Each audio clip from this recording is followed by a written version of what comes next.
শরীফ উসমান হাদিরা একা নয়, শরীফ উসমান হাদিদের এই মিছিল যতই তোমরা গুলি করো আর মাথার খুলি উল্টে দেওয়ার চেষ্টা করো, এই শরীফ উসমান হাদিরা একা নয়, হাজারো লাখ শরীফ উসমান হাদি প্রস্তুত হয়ে গেছে আল্লাহর দ্বীনের জন্য, কোরআনের বিজয়ের জন্য, আল্লাহ রাসূল সাল্লাল্লাহু আলাইহি সাল্লামের সমাজের আদর্শ ভিত্তিক সমাজ প্রতিষ্ঠার জন্য ভিন্ন আরো শহীদ উসমান হাদিরা জেগে উঠেছে।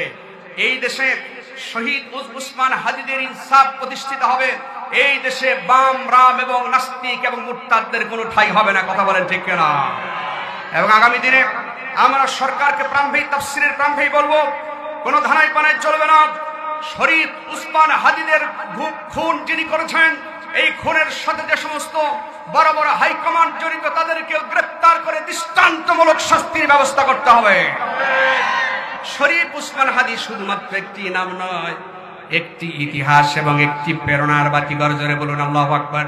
কি আশ্চর্য কথা! শরীফ উসমান হাদিকে যখন লোকেরা বলেছে একা একা চলো না, তিনি বলেছেন মরণের ফয়সালা জমিন থেকে হয় না, আকাশ থেকে হয়। আমার বন্ধুগণ, শুধু তাই তিনি বলেন নাই, অনেক কথা তার সাক্ষাৎকারের আগে বলেছেন যে আমি যদি দুনিয়া থেকে বিদায় হয়ে যাই, আমার এই আন্দোলন আদিবাদ বিরোধী আন্দোলন যেন চলে, আর আপনারা দয়া করে আমার সন্তানদের দিকে একটু নজর রাখবেন। আমার ভাইয়েরা, শরীফ উসমান হাদি তিনি দুনিয়া থেকে বিদায় নিয়ে চলে গেছেন। শরীফ উসমান হাদি একা নয়, মা বুঝতে পারে নাই, ওই খুনিরাও বুঝতে পারে নাই, শরীফ উসমান হাদিকে বুঝতে পারে নাই। জানাজার দিনে সেদিন এবং তার আগে পরে মিলে আন্দোলনকে ঘিরে খুনিরা বুঝতে পেরেছে ওরা কত বড় অন্যায় করেছে। কথা বলেন ঠিক কিনা? আঙ্গুল চুষবার সময় নেই। আমরা আবারও সরকারকে দাবি করছি, শরীফ উসমান হাদির এই হত্যাকাণ্ডের সঠিকভাবে তদন্ত করে খুনিদেরকে বের করে নিয়ে আসে। আমার ভাইয়েরা, ক্রস ফায়ার দিয়ে যাত্রা করে দেওয়া হোক, যাতে করে আর কোনো মায়ের মুখ খালি না হয়। চ্যানেলটি সাবস্ক্রাইব করে আমাদের সঙ্গেই থাকুন।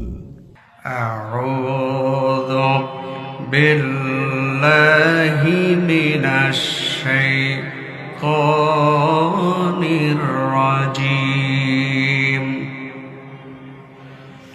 বিসমিল্লাহির রাহমানির রাহিম।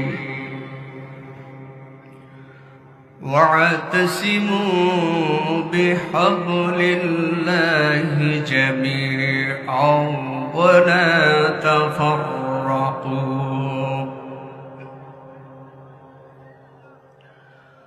واذكروا نعمة الله عليكم